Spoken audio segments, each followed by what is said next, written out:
You're listening to Systemic Error Podcast. The failure was designed.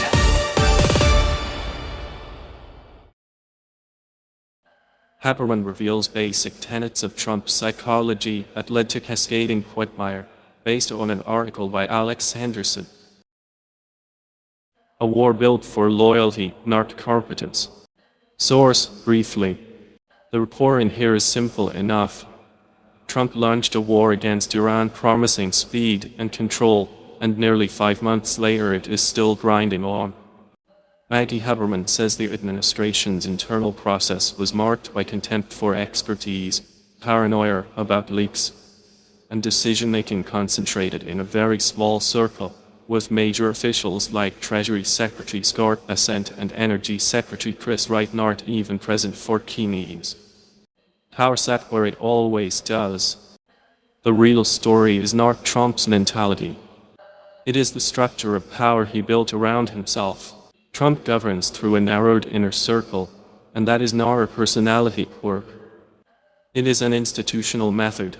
Strip out expertise, remove competing authorities, and make policy in a room small enough to keep dissent out. That is where responsibility sits. Not with nameless confusion. Not with abstract dysfunction. Trump chose loyalists. Trump tolerated a government where senior officials can be excluded from war planning. Trump made the system dependent on his moods and his circle's obedience. Expertise was not ignored by accident. Haberman's point about anti-expertise is important, but it should not be romanticized into a tragic misunderstanding. Dismissing expertise is not a failure of communication. It is a political choice that gives power to improvisation and loyalty tests. When a White House treats specialists as nuisances and elite paranoia as strategy, it is not merely skeptical of bureaucracy. It is building an executive bunker. That bunker can move quickly, but only in the sense that a badly piloted car moves quickly toward the ditch. Secrecy is not discipline. The leak obsession matters because it reveals what the administration fears most, not bad policy, but exposure. A government that cannot tolerate internal scrutiny is a government that already knows its decisions cannot survive contact with evidence. That is why the absence of senior officials like Bessent and Wright from the room is not a side detail. It shows how little this corporation resembles a functioning state. Major national decisions were being made without the people nominally responsible for major sectors of the government. That is not efficiency. It is factional control masquerading as command. The real misdirection. The weakest part of the coverage is the temptation to explain the war through Trump's psychology alone. His paranoia, hostility, and grievance are real enough, but psychology does not launch wars by itself. Power structures do. If the press treats this as a personality puzzle, it gives the system an undeserved alibi. The issue is not that Trump is hard to understand.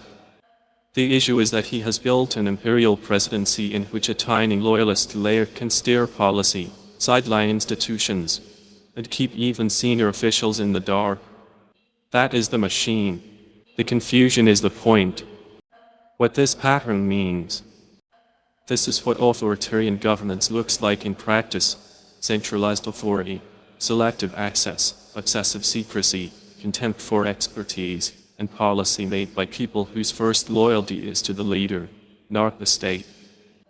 The result is not merely bad judgment.